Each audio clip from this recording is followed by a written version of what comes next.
ನೆಳ್ಳಾಗ ನಿಂತು ಮಾತಾಡಕತ್ತೀರಿ, ಬಿಸಿಲಾಗ ನಿಂತರ ಗೊತ್ತಾಕೈತಿ ಇದ್ರ ತಾಪ ಏನೈತಿ.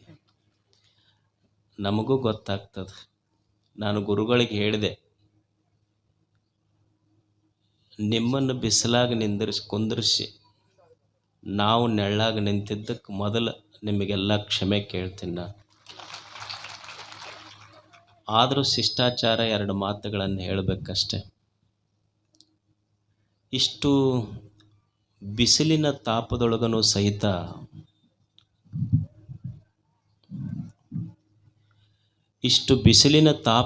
ಸಹಿತ ಎರಡು ಶಾಂತಿಯ ಮಾತುಗಳನ್ನು ಕೇಳಬೇಕಂತ ಕುಂತಿರಲ್ಲ.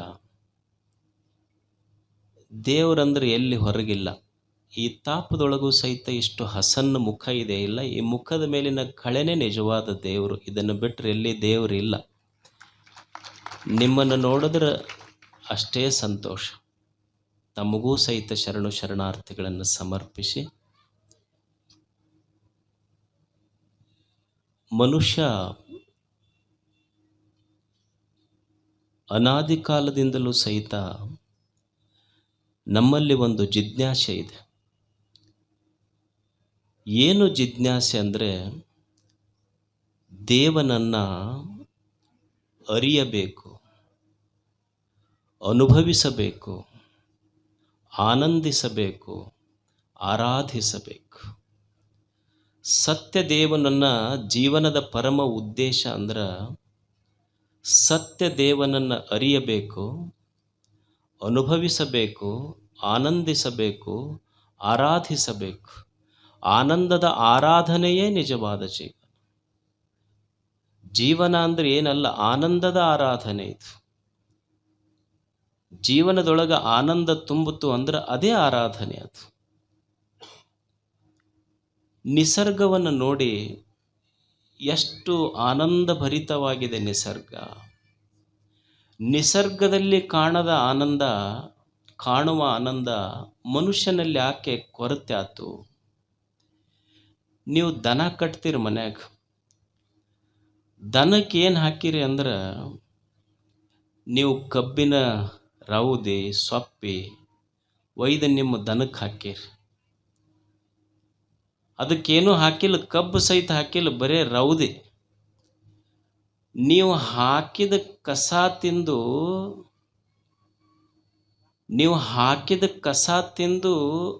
ಸಂತೋಷ ಪಡ್ತಾವ ದನ.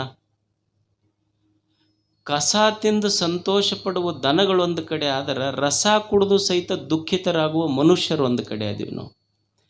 ಅವು ಕಸ ತಿಂದು ಸಂತೋಷ ಪಡ್ತಾವ, ನಾವು ರಸ ಕುಡ್ದವ್ರು ಅಷ್ಟು ಸಂತೋಷ ಪಟ್ಟಿಲ್ಲ. ಕಬ್ಬಿನ ರಸನ ಕುಡಿತೀವಿ ನಾವು, ನಮಗಿಲ್ಲ ಸಂತೋಷ.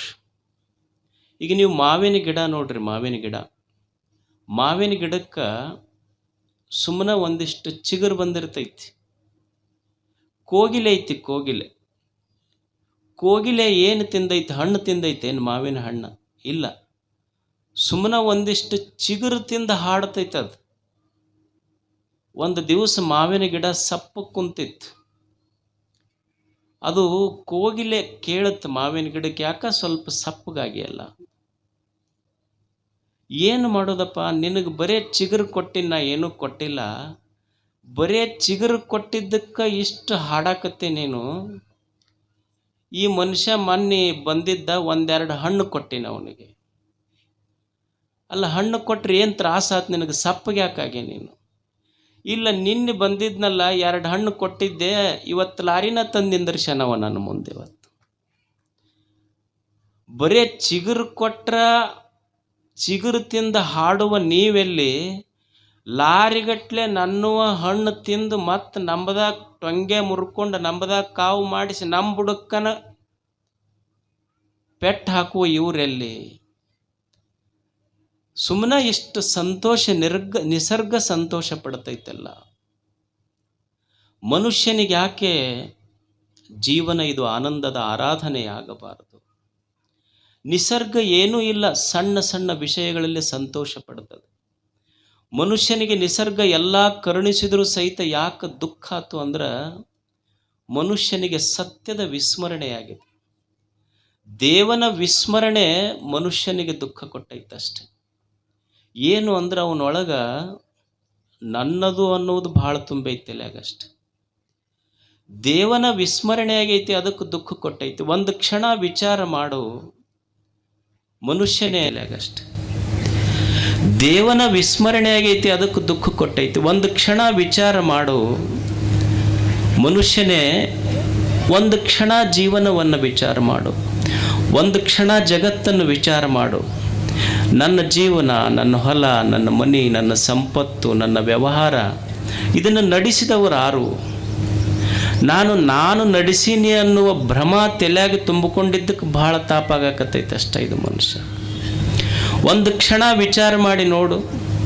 ನಾ ಹೇಳ್ತೀನಿ ಇಲ್ಲೋ, ನಾ ಏನಂತೀನಿ ಅಂದ್ರೆ, ನಾನು ಉಣ್ತೀನಿ, ನಾನು ತಿಂತೀನಿ, ನಾನು ನೋಡ್ತೀನಿ, ನಾನು ಕೇಳ್ತೀನಿ. ಅಲ್ಲ, ಕೇಳುವ ಕಿವಿ, ನೋಡುವ ಕಣ್ಣ, ತಿನ್ನುವ ನಾಲಿಗೆ, ಇವೆಲ್ಲ ಜಡ ಅದಾವ. ನಮಗನಿಸ್ತೈತೆ ಅಷ್ಟೇ. ಕಣ್ಣಿನಿಂದ ನಾನು ನೋಡೀನಿ, ಕಿವಿಯಿಂದ ಕೇಳೀನಿ, ನಾಲಿಗೆಯಿಂದ ತಿಂದೀನಿ, ಕೈಯಿಂದ ಮಾಡ್ತೀನಿ ಅಂತ ಅನ್ನಿಸ್ತದಷ್ಟೇ. ಇವು ಜಡ ಅದಾವ ವಾಸ್ತವದಲ್ಲಿ. ನೀವು ಹಂಗೆ ವಿಚಾರ ಮಾಡಿರಿ.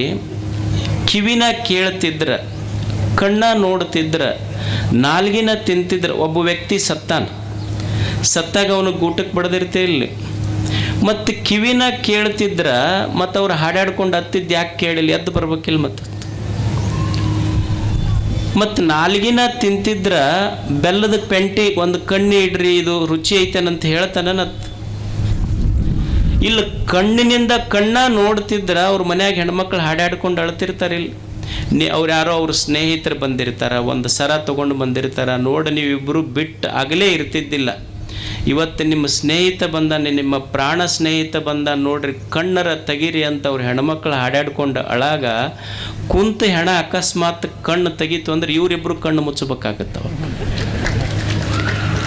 ಅಂದ್ರೆ ಕಣ್ಣು ನೋಡಿಲ್ಲ, ಕಿವಿ ಕೇಳಿಲ್ಲ. ಕಣ್ಣಿನ ಮುಖಾಂತರ ನೋಡಿವಿ, ಕಿವಿಯ ಮುಖಾಂತರ ಕೇಳಿವಿ, ನಾಲಿಗೆ ಮುಖಾಂತರ ರುಚಿಸಿವಿ. ಈ ಕಣ್ಣು, ಕಿವಿ, ಮೂಗು, ನಾಲಿಗೆ, ಈ ಇಂದ್ರಿಯಗಳ ಹಿಂದೆ ಇವುಗಳನ್ನು ರುಚಿಸುವ ದೇವ ಒಳಗಿದ್ದಾನ ಅನ್ನೋದು ಗೊತ್ತಿಲ್ಲ ನಮಗಷ್ಟೆ. ಒಳಗೆ ದೇಹ ಹೋದ್ರೆ ದೇಹ ಹೆಣ ಅಷ್ಟೇ, ಇದರೊಳಗೇನೂ ಇಲ್ಲ. ಯಾರು ಈ ದೇಹದೊಳಗಿದ್ದನ್ನು ನಡೆಸ್ತವರು? ಎಷ್ಟು ವಾಯುಗಳು ಇದ್ರೊಳಗೆ, ಪ್ರಾಣ, ಅಪಾನ, ಉದಾನ, ವ್ಯಾನ, ಸಮಾನ, ಒಂದೊಂದು ವಾಯು ಒಂದೊಂದು ಕೆಲಸ ಮಾಡ್ತೈತಿ ದೇಹದೊಳಗೆ. ಒಳಗಿದ್ದನ್ನು ನಡೆಸಿದವ್ರು ಯಾರು ಅನ್ನೋದು ಸ್ವಲ್ಪ ವಿಚಾರ ಮಾಡಬೇಕಲ್ಲ ಮನುಷ್ಯ. ಈಗ ನೀವು ಒಂದು ಸೈಕಲ್ ತೊಗೊಂಡು ಹೋಗ್ತೀರಿ.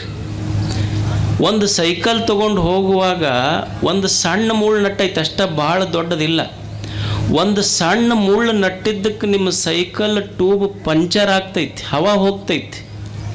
ಆದ್ರೆ ಆಶ್ಚರ್ಯ ಅಂದ್ರೆ, ದೇವರು ದೇಹ ಅನ್ನುವಂಥ ಒಂದು ತೊಗಲಿನ ಟ್ಯೂಬ್ ನಿರ್ಮಾಣ ಮಾಡಿ ಇದರಾಗ 9 ರಂಧ್ರಗಳನ್ನಿಟ್ಟು ಸಹಿತ ಇದನ್ನು ಒಟ್ಟ ಪಂಚರ್ ಆಗಲಾರ್ದಂಗೆ ಇಟ್ಟವನಲ್ಲ. ಆ ದೇವನಿಗಾಗಿ ನೆನೆಸಬೇಕಲ್ಲ ಮನುಷ್ಯ. ಇದನ್ನು ನಡೆಸಿದವನಾರು ಹೇಳಿ.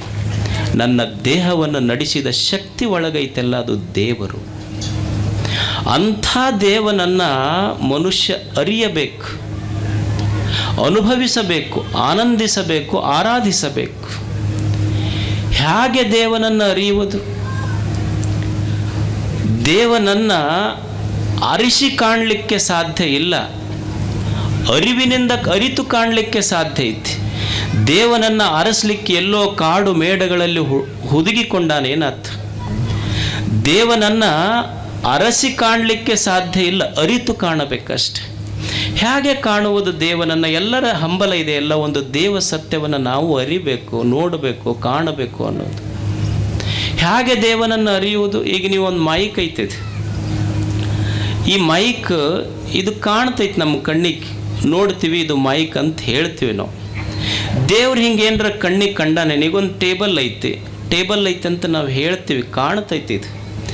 ದೇವ್ರು ಹಿಂಗೇನಾದರೂ ನಮ್ಮ ಕಣ್ಣಿಗೆ ಕಂಡಾನೇನು ಅಂದ್ರೆ ದೃಶ್ಯ ಅಲ್ಲ, ಆತ ದೃಶ್ಯ ವಿಲಕ್ಷಣ ದೇವರು, ನಿರಾಕಾರ ದೇವರು. ಅದಕ್ಕೆ ನಿರಾಕಾರ ದೇವನನ್ನು ನಮ್ಮ ಋಷಿಗಳು ಹೆಂಗೆ ವರ್ಣಿಸಿದ್ರು ಅಂದ್ರೆ, ಆ ದೇವನಿಗೆ ಸತ್ ಅಂತ ಕರೆದ್ರು. ದೇವನಿಗೆ ಹೆಂಗೆ ಪರಿಚಯ ಮಾಡಿಕೊಟ್ರು ಅಂದ್ರೆ ಸತ್ ಅಂದ್ರೆ ಅವರು.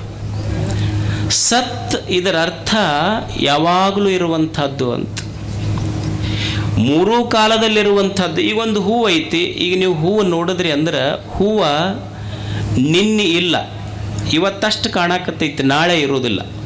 ಅಂದ್ರೆ ಒಂದು ಹೂವಿನ ಇರುವಿಕೆ ಎರಡು ಇಲ್ಲಗಳ ನಡುವಿನ ಇರುವಿಕೆ. ಅದು ನಿನ್ನಿಲ್ಲ, ನಾಳಿಲ್ಲ, ಇವತ್ತಷ್ಟು ಕಾಣಕತ್ತೈತಿ ಅಷ್ಟೇ. ಇದು ಸತ್ತಲ್ಲ, ಇದು ಮಿಥ್ಯೆ ಅಷ್ಟೇ. ಇದು ಆದರೆ ದೇವ ಹಂಗಲ್ಲ, ನಿನ್ನಿಲ್ಲ ಇವತ್ತದನ ನಾಳೆ ಇಲ್ಲ ಅಂತಲ್ಲ. ಎಲ್ಲ ಕಾಲದೊಳಗೂ ಹಿಂದೂ ಇದ್ದ, ಈಗೂ ಇರ್ತಾನ, ಮುಂದೂ ಇರ್ತಾನ. ಯಾವಾಗಲೂ ಯಾವುದು ಇರ್ತದಲ್ಲ ಅದಕ್ಕೆ ಸತ್ ಅಂತ ಕರೀತಾರೆ. ಅದಕ್ಕೆ ದೇವರು ನೀವು ಅನ್ಬೋದು. ಮತ್ತು ಭಾಳಷ್ಟು ದಾರ್ಶನಿಕರಂತಾರೆ ಮತ್ತು ಎಲ್ಲ ಕಾಲಕ್ಕೆ ಇರೋದ ದೇವ್ರಂತಂದ್ರೆ ಬಯಲೈತಿ, ಆಕಾಶ ಐತಿ, ದಿಕ್ಕ, ಕಾಲ ಮತ್ತು ಇವೆಲ್ಲ ಮಣ್ಣ, ಕಲ್ಲ, ಗುಡ್ಡ ಇವು ಎಷ್ಟು ವರ್ಷದಿಂದ ಅದಾವಲ್ಲ, ಇದಕ್ಕೂ ದೇವ್ರು ಅನ್ನಬೇಕ್ರಿ ಅಂತಂದ್ರೆ ಇದು ದೇವ್ರು ಅನ್ಲಿಕ್ಕಾಗೋದಿಲ್ಲ. ಯಾಕಂದ್ರೆ ಇದು ಜಡ ಐತಿ. ಅಂದ್ರೆ ಇದಕ್ಕೆ ತನ್ನ ಜ್ಞಾನನೂ ಇಲ್ಲ. ಇದು ಒಂದು ಟೇಬಲ್ ಐತಲ್ಲ, ಇದಕ್ಕೆ ತನ್ನ ಜ್ಞಾನನೂ ಇಲ್ಲ, ಇನ್ನೊಬ್ಬರ ಜ್ಞಾನನೂ ಇಲ್ಲ. ಅದಕ್ಕೆ ಅದು ಜಡ ಐತೆ, ಅದು ಅಷ್ಟೇ. ತನ್ನ ಜ್ಞಾನವೂ ಇಲ್ಲ, ಇನ್ನೊಬ್ಬರ ಜ್ಞಾನವೂ ಇಲ್ಲ. ಮತ್ತು ದೇವರು ಸತ್ ಅಂತ ನೀವು ಅಂದ್ರಿ ಅಂದ್ರೆ ಮತ್ತೆ ಟೇಬಲ್ ಕಲ್ಲು ಇದ್ದಂಗೆ ಆಯ್ತಲ್ಲ. ಅದಕ್ಕೆ ಇನ್ನೊಂದು ಲಕ್ಷಣ ಹೇಳಿದೆ, ಬರೇ ಸತ್ತಲ್ಲ, ಅವ ಚಿತ್ ಅಂತ ಕರೆದ್ರು. ಚಿತ್ ಇದರ ಅರ್ಥ ಬೆಳಗುವಿಕೆ, ಅರಿಸಿಕೊಳ್ಳುವಿಕೆ. ನೀವು ಅನ್ಬೋದು ಮತ್ತು ಬೆಳಗುವಿಕೆ ದೇವರಂದ್ರೆ ಸೂರ್ಯ ಬೆಳಗುತ್ತಾನಲ್ರಿ ಅನ್ಬೋದು. ಯಾವುದಕ್ಕೆ ಚಿತ್ ಅಂತ ಕರೆದ್ರು ಅಂದ್ರೆ, ಈಗ ನೀವು ನೋಡಿ ನಿಮ್ಮ ಮನ್ಯಾಗ ಒಂದು ಲೈಟ್ ಹಾಕ್ತೀರಿ, ಅದು ಎಲ್ಲಿಂದ ಬಂದೈತಿ ಅಂದ್ರೆ ಮ್ಯಾಲೆ ಸೋಲಾರ್ ಪ್ಯಾನಲ್ನಿಂದ ಬಂದಿರ್ತೈತಿ. ಸೋಲಾರ್ ಪ್ಯಾನಲ್ಲಿಗೆ ಎಲ್ಲಿಂದ ಬಂದೈತಿ ಎನರ್ಜಿ ಅಂದ್ರೆ ಸೂರ್ಯನಿಂದ ಬಂದಿರ್ತೈತಿ. ಸೂರ್ಯ ನಿಮ್ಮ ಮನೆ ಬೆಳಕಿಗೆ ಸೋಲಾರ್ ಪ್ಯಾನಲ್ನಿಂದ ಬಂತು, ಸೋಲಾರ್ ಪ್ಯಾನಲ್ಲಿಗೆ ಸೂರ್ಯನಿಂದ ಬಂತು. ಸೂರ್ಯನನ್ನು ಬೆಳಗಿದವನು ಯಾವನದನಲ್ಲ ಅವನು ಚಿತ್ ಅಂತ ಕರೀತಾರೆ. ಅವನಿಗೆ ದೇವರು. ಸೂರ್ಯ, ಚಂದ್ರ, ನಕ್ಷತ್ರಗಳೊಳಗೆ ಬೆಳಕು ತುಂಬಿಟ್ಟಾನಲ್ಲ ಅವನು ದೇವರು. ಚಿತ್ ಅಂದ್ರೆ ಯಾವುದು ಪ್ರಕಾಶಗೊಳಿಸ್ತೈತಿ ಅದು ದೇವರು. ಚಿತ್ ಅಂದ್ರೆ ದೇವರು, ಸತ್ ಅಂದ್ರೆ ದೇವರು. ಚಿತ್ ಅಂದ್ರೇನು? ದೇವರು. ಚಿತ್ ವಿಲಾಸ ಅಂತ ಕೇಳಿರಿ ನೀವು ಶಬ್ದ. ಚಿತ್ ವಿಲಾಸ ಅಂದ್ರೆ ಈ ಜಗತ್ತೇನಿದೆ ಇದು ದೇವನ ಲೀಲೆ ಅಂತ ಅರ್ಥ. ಇದಕ್ಕೆ ಚಿತ್ ವಿಲಾಸ ಅಂತ ಕರೀತಾರೆ. ಚಿತ್ ಪ್ರಕಾಶ ಅಂತ ಕರೀತಾರೆ. ಇದು ದೇವನ ಬೆಳಕು ಅಂತ. ಇನ್ನೊಂದು ಶಬ್ದ ಐತಿ ಚಿತ್ ಶಕ್ತಿ ಅಂತ. ಚಿತ್ ಶಕ್ತಿ ಅಂದ್ರೆ ವಿಜ್ಞಾನಿಗಳು ಏನು ಹೇಳ್ತಾರೆ ಅಂದ್ರೆ, ಇಲ್ಲಿ there is no matter, there is only energy. ಇಲ್ಲಿರುವುದು ವಸ್ತುಗಳೆಲ್ಲ, ಇರುವುದು ಬರೇ ಶಕ್ತಿ ಅಂತ. ಚಿತ್ ಶಕ್ತಿ. ಚಿತ್ ಶಕ್ತಿ ಅಂದ್ರೆ ಇರುವುದೆಲ್ಲವೂ ದೇವನ ಶಕ್ತಿ. ಚಿತ್ ಶಕ್ತಿ ಅಂತ ಕರೀತಾರೆ ಅದಕ್ಕೆ. ಚಿತ್ ಶಕ್ತಿ. ಚಿತ್ ಶಕ್ತಿಗೆ ಚಿತ್ ಶಕ್ತಿ ಅಂತ ಕರೀತಾರೆ.